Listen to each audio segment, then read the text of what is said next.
A message for you today, what you need to know, what messages are here for you. If this resonates, let me know. If you claim it, claim it in the comments. I will acknowledge it. Private readings always available. I restock on a Thursday.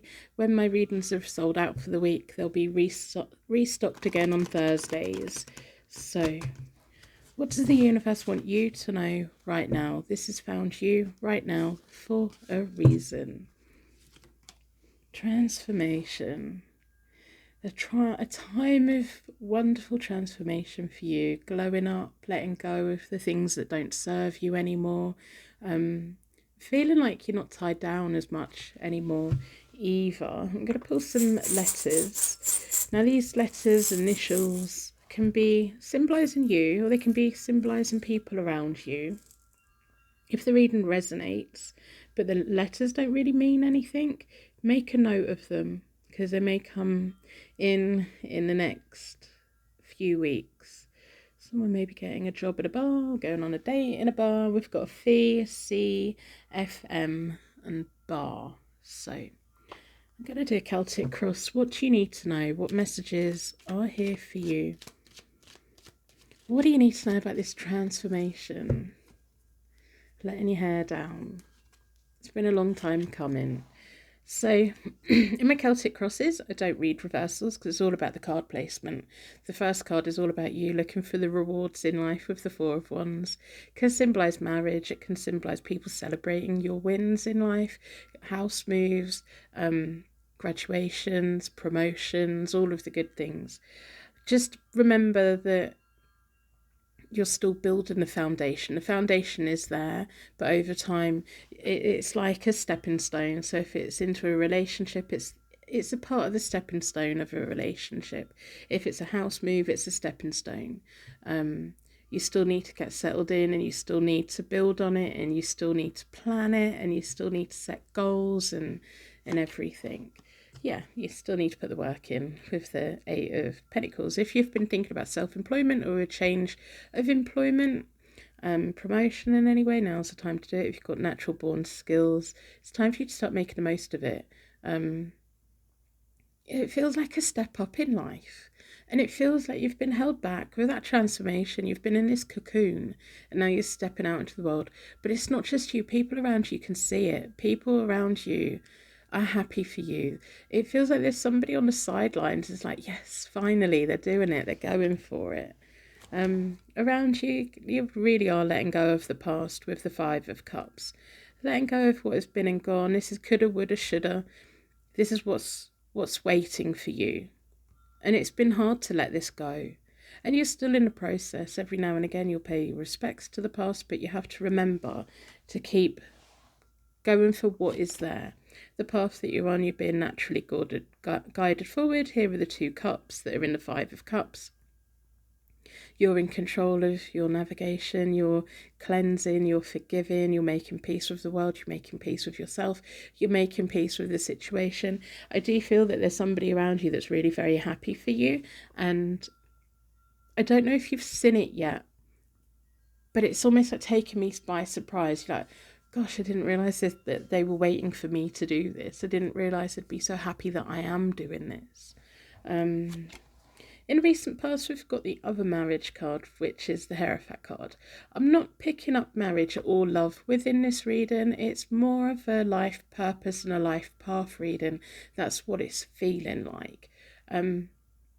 And the Hierophant card in that regards is I found my people, I found where I'm meant to be, I've found the structure that I want to move up and within, my inspiration, where I feel welcomed, where I feel like I belong.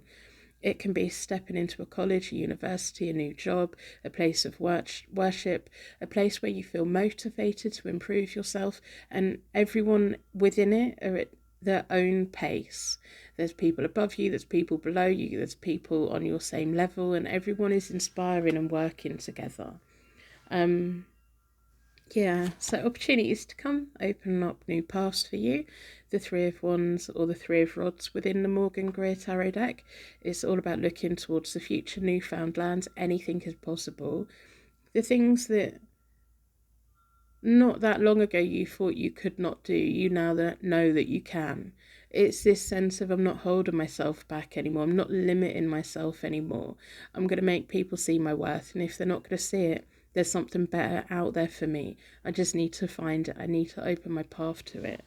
And it's a world of fluttering on by and enjoying it. And it's this thing of just letting go of all the things that weighed you down. Nothing, you don't deserve to be weighed down. Nothing can hold you back anymore. You've overcome all of the things that you've overcome. You deserve the good things in life. You deserve to be rewarded. You deserve to say, hey, this is my value. This is, my time is worth something. My skills is worth something. And it's not always about money either. It's about living the kind of life that you want to live, where you have the balance that you want, where you feel fulfilled within your happiness and your soul and your spirit, but you're also rewarded in a way where you're not having to live in poverty, where your bills are getting paid and you feel kind of rewarded in the way that you want to be rewarded. The secret underlying question is the Knight of Swords, and the Knight of Swords is seeing what we want on the horizon and going for it. So if this is the secret underlying question, or the thing that's below the surface, there could be a question of, should I go for it? Why not? Why shouldn't you go for it? Yes, if you want to go for it, go for it. Just remember though, with the Knight of Swords, is we see it on the horizon, but we need to always look all around us. We need to keep the radar on, because when we're rushing towards one thing, we don't always see what's next to it. So always assess the horizon, see what's around, so that if there's a tripwire, you can step over it, you know. But why hold yourself back? Why not reach for everything that you want to reach for? If you reach for your wildest dream, you may just land on the one that's before it, and that's not that bad either, you know. The timing on this is now. Kicking out the past, celebrating your wins in life. The Wheel of Fortune is a chance encounter. It can be a job or a promotion that's suddenly come out of the blue. It can be a self-employment idea that's just like, ta-da, right, that's what I want to do. And it's going for it. It's kicking out the old, opening up the new and celebrating. And there's definitely somebody around you that's really very happy for you.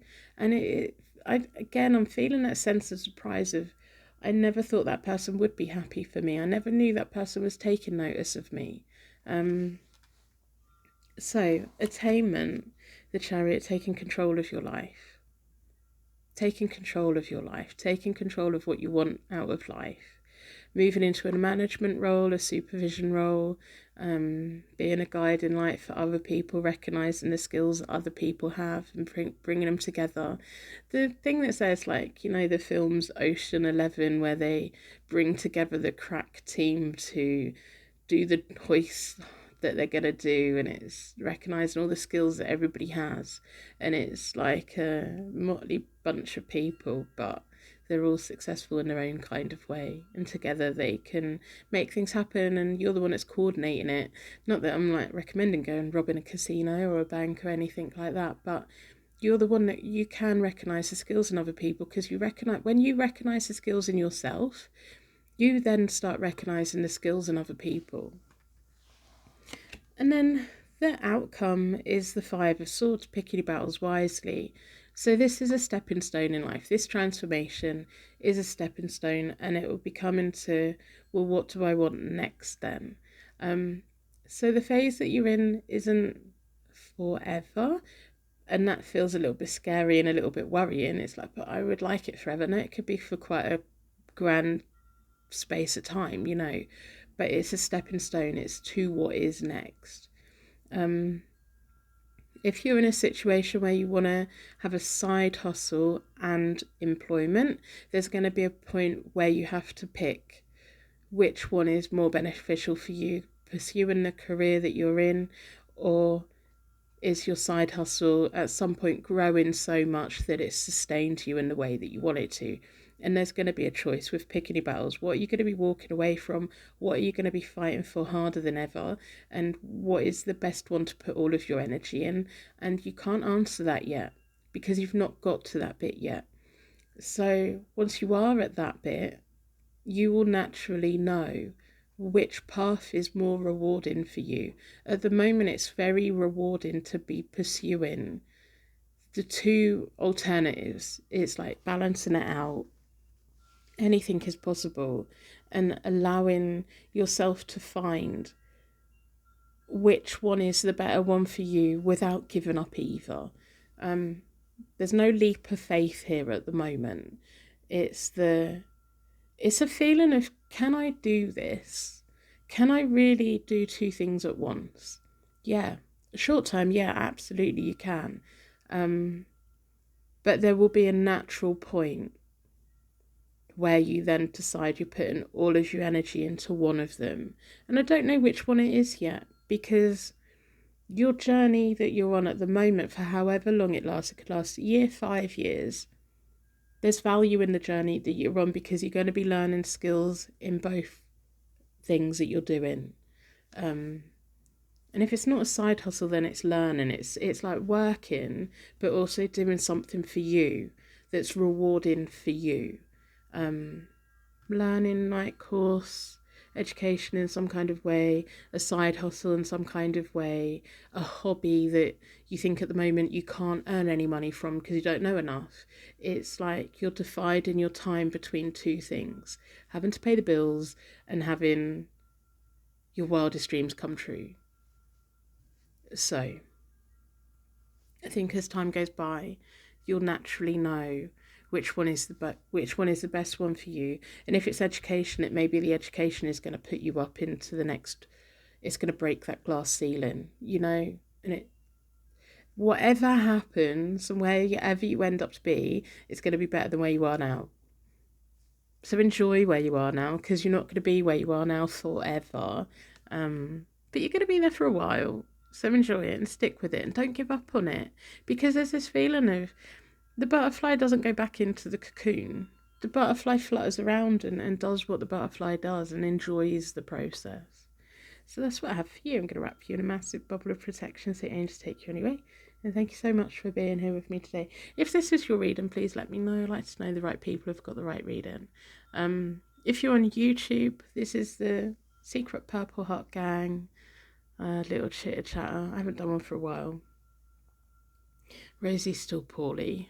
My little pretty tuxedo cat. If you've been a long time subscriber, you know, little Miss Nosy Rosie. She's 14, nearly 14. She's an old lady now.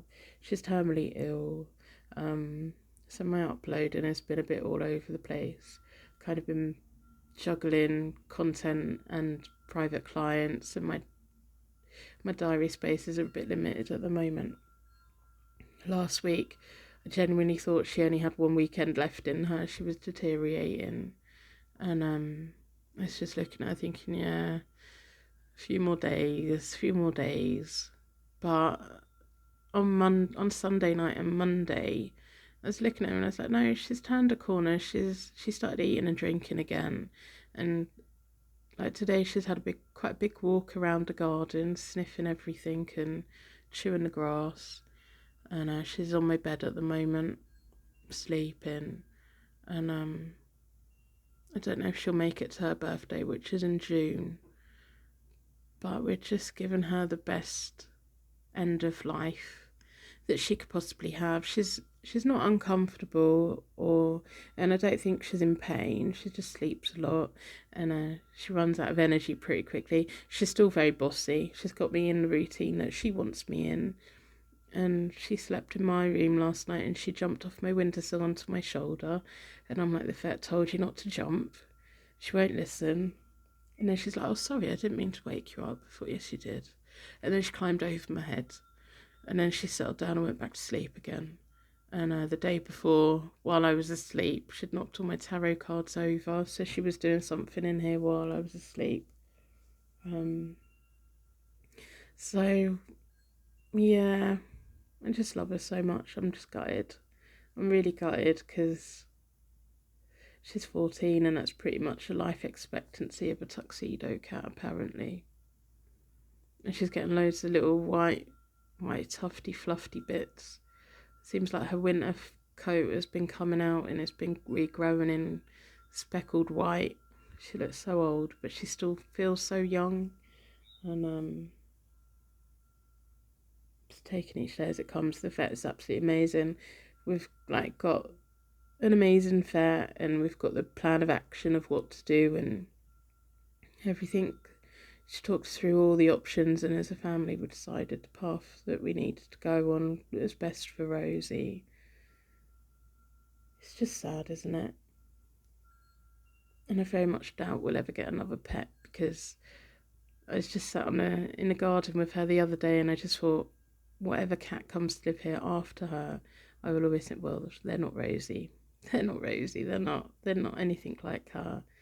So we're just gonna have to let the monsters in the hedge get us, because she's definitely kept the monsters away and everything.